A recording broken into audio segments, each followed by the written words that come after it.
This young man, Jing, runs a mobile repair shop, but the money he earns from there hardly pays for his rent. In fact, it's not about the rent, it's about his little sister, Tong, who needs money for her surgery because she has a hole in her heart. The entire responsibility for his sister rests on Jing's shoulders because his dad left his mother many years ago, and his mother also passed away due to cancer. Despite this emotional burden, one day Jing visits the doctor, who reveals that Tong's condition is getting worse day by day, and she only has 2 years left to live without surgery. However, the money he needs for the surgery overwhelms him, as it's over 700,000 yuan, which Jing has no idea how on earth he will arrange from. That same night, while Jing looks at his sister adoringly, he receives a call from his friend who summons him to his factory because he wants to show Jing something. There, he slides back a cloth to reveal a colossal stockpile of 100,000 smartphones. He explains that these phones were supposed to be sent to Italy but were rejected during quality checks, and now the owner is in jail and hasn't paid rent for the storage for 2 years.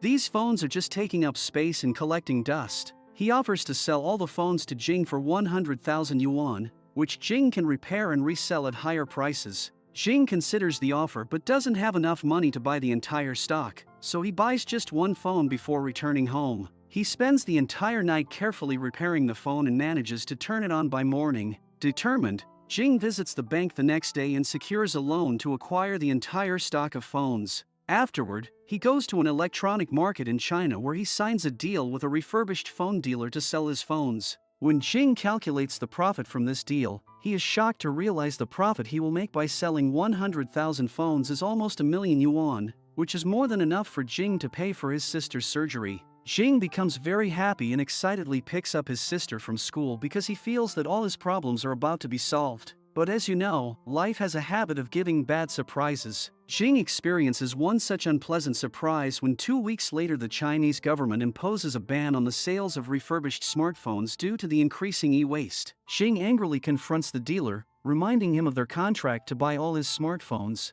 but the dealer informs him that no contract is above the law, and he can no longer purchase the phones. Jing is deeply saddened by the realization that he won't be able to arrange money for his sister anymore. Additionally, he now also has the burden of paying back the loan he took to purchase the phones. His life is miserable, but suddenly, an idea strikes him, and he goes to the manufacturing company of the same smartphone where he proposes a deal to the manager.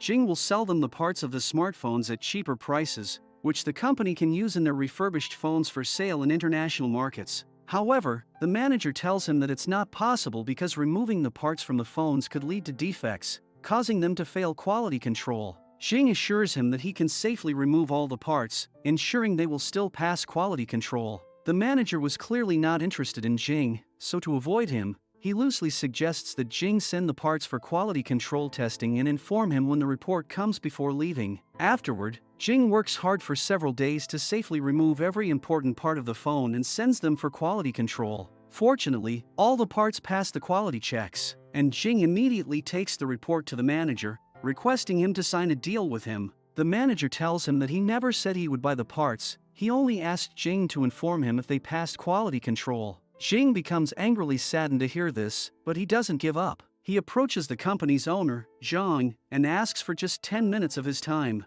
However, the owner is in a hurry because he has to catch a train in 30 minutes, so he declines to talk to Jing. Undeterred, Jing quickly buys a ticket for the same train and rushes towards the station on his scooter through narrow alleys. Unfortunately, he meets with an accident on the way. Determined, he picks himself up and struggles to restart his scooter, but it refuses to cooperate, so Jing turns to sprinting and runs to the station on foot, managing to catch the train at the very last second. He goes straight to the owner's seat and says, "Now you have 10 minutes, right?" Jing explains his entire plan to the owner, but the owner discourages him, saying that he won't be able to remove all the parts from the phones and keep them intact. However, after a lot of insisting from Jing, the owner agrees to buy all the parts from him but only if they pass quality control. If they fail, Jing won't get a dime. Furthermore, the owner refuses to provide any assistance or workers. Jing has to manage everything on his own. After getting off the train, Jing wonders how on earth he can dismantle 100,000 phones by himself. That night, Jing takes his sister from his friend's house and starts heading home. Along the way, Tong notices the wounds on her brother's back, and tears well up in her eyes as she realizes he's been in an accident. She tearfully tells him that he should drive slowly because, after him, there is no one else in the world for her. Jing assures her that he will drive slowly next time, and Tong tends to his wounds once they reach home. Later, Jing seeks out his neighbor Zhao and confides in him about his ambitious plan to establish a factory for dismantling the phones. He requests Zhao to oversee production on a part-time basis. Zhao warns Jing that his plan is too risky and he could lose everything, but Jing reveals that the only thing he stands to lose is his sister, and without this, there is no way he can pay for her surgery. Moved by Jing's determination, Zhao ultimately accepts his offer. The next day, Jing sells his shop and scooter to rent a place where he can set up his factory and store his stock of 100,000 phones. Jing and Zhao join forces to clean up the entire place and assemble the necessary furniture, naming the company Nice View. With the groundwork laid, they now need a team to work with, but to cut costs, Jing decides to hire some of the worst individuals so he doesn't have to pay high wages. Jing's first employee is Wang, a single mom who suffers from hearing loss due to prolonged exposure to noise in her previous job. Currently working as a waiter, she often takes wrong orders due to her hearing problem. Despite this, she possesses some technical knowledge, so Jing offers her a job which she happily accepts. His next employee is a weird guy who rarely talks to people and owns multiple dogs. He once punched his previous employer out of anger, after which he never found a job in another company. Jing extends a job offer to him, which he also agrees to. After that, Jing hires two gamer boys who care about nothing but gaming and spend their days playing computer games. Jing trains all his employees with dedication, ensuring that they don't mess up with quality control. Upon hearing Jing's story, some retired senior citizens living nearby stepped forward to help him, as they were getting bored at home. Jing feels happy to see that, and from the next day on, everyone starts working. However, Jing doesn't have enough money to pay their wages, so he takes up a window cleaning job with the help of his friend. During the day, Jing tirelessly cleans the window, and at night, he dives into dismantling the phones. With unwavering dedication, Jing pushes himself to the limit, working an astonishing 20 hours a day and leaving himself only 4 hours of sleep. The only purpose of his life is for his sister to be alive. One day, outside Jing's factory, some thugs start harassing Wang because they want her to withdraw the case she filed against her previous employer, which had caused her hearing loss. However, Wang refuses straight away to withdraw her case, so the man hits her on the face, causing Wang's hearing aid to break, a precious gift from her son. Witnessing this, Jing runs towards the man and delivers him a powerful flying kick, which prompts the man's accomplices to retaliate against Jing. Seeing this, Jing's employees come to his side, leading to a struggle between the two groups. Just then, Zhang, the weird employee, enters the chat and knocks out all the bad guys with ease. Jing warns that he doesn't want to see them around, but Wang, fueled by rage, attempts to attack them with an axe.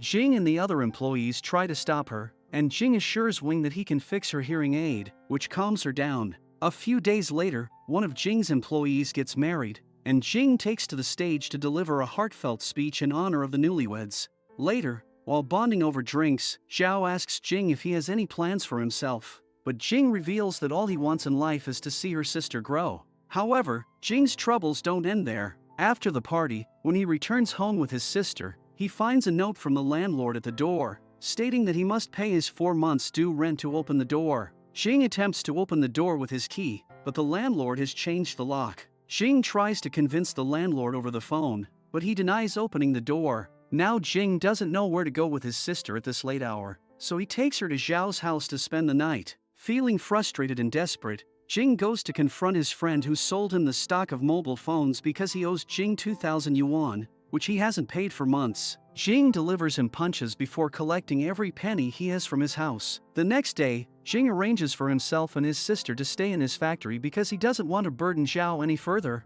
Jing feels sorry for himself that he cannot even afford a nice bed for his sister. He resolves to work even harder and almost stops sleeping, only taking short naps between work to recharge himself. He treats every moment as precious, dedicating himself entirely to his goals. One night, while Jing was catching a brief nap at his desk, his sister wakes him up because she hears some strange noises outside that frighten her. Jing ventures outside to investigate, only to find 2 people stealing his mobile phone stock from the truck. Upon being spotted, the thieves immediately start running away, but Jing jumps onto the truck. He hangs by the door, leading to a scuffle with the intruders. As a result, the truck drifts to the middle of the road, and Jing and one of the intruders are thrown away from the truck, resulting in severe injuries to Jing's fingers. The truck driver runs away, but Jing walks up to his accomplice, demanding his phones back. At that moment, his sister also rushes to the scene, and seeing her brother injured, she becomes deeply upset. After receiving medical attention for his injuries, the police informed Jing that they caught the thief through his assailant and recovered all the stolen phones. The next day, while working his window cleaning job, Jing accidentally drops a bucket of water due to his injured finger, leading his boss to summon him to the office. Seeing Jing's swollen hand, he instructs him to remove his gloves. Reluctantly, Jing removes the gloves only to get scolded by his boss for working with an injured hand. Despite Jing's pleas, he heartlessly fires him from his job but provides him with a salary for the 3 days that Jing worked with his injured fingers. Now, with all his options exhausted, Jing doesn't know how he'll pay the rent for his office or the wages of his employees, let alone afford his sister's treatment. The fear he had is realized when the landlord gives him only 3 days to pay the rent before he rents the place to someone else. Left with no other choice, Jing finds himself standing resolutely in front of the manager's car amidst a raging storm, asking him for some advance payment. However, the manager insults Jing, calling him an overambitious wage worker before kicking him out of his car. Feeling disheartened, Jing spends the night with his sister at Zhao's house as the relentless rainstorm continues to lash the city throughout the night. The following day, as Jing makes his way to his office, his heart sinks at the sight that greets him. The landlord has callously thrown all of Jing's belongings out onto the street and rented the place to someone else. Feeling hopeless and defeated, Jing finds himself sitting forlornly by the wayside, devoid of any thoughts or ambition, just peacefully looking at an ant. At that moment, all of Jing's employees arrive ready to work, but Jing apologizes to them before informing them that the factory has been closed, and he doesn't have the money to pay their wages. To Jing's surprise, his employees tell him that they are no longer just employees, they are a team, and Jing can pay them salaries once he has the money because they understand how hard he is working. They are grateful that someone believed in them enough to hire them for the first time. They assure Jing that they will work from home and complete the orders. This boosts Jing's morale greatly, after which they load the phones onto the truck and take them to their homes, where they start dismantling them. After months of tireless effort, all the work is finally done, and Jing sends the parts off for quality test. However, he still fears what he will do if the parts are rejected in the quality test. Jing and his employees nervously await the test results, and after a few minutes, they are called to the company's CEO Zhang's office. Zhang congratulates Jing for completing the orders on time before informing him that 87% of the parts sent by Jing have passed the quality control. A wave of joy washes over everyone, and tears of happiness fill Jing's eyes. But the story doesn't end there. Zhang is highly impressed with Jing and offers him a deal worth 5 million yuan to work for him for 2 years. Jing nervously asks if he can get an advance payment this time, to which Zhang smiles and agrees. The group holds back their emotions as they enter the elevator, but as soon as they reach inside, they scream with joy at the top of their lungs. Finally, Jing is able to get his sister treated. The scene then shifts to 6 years later and Jing's company, Nice View, has soared to immense heights, making Jing a billionaire.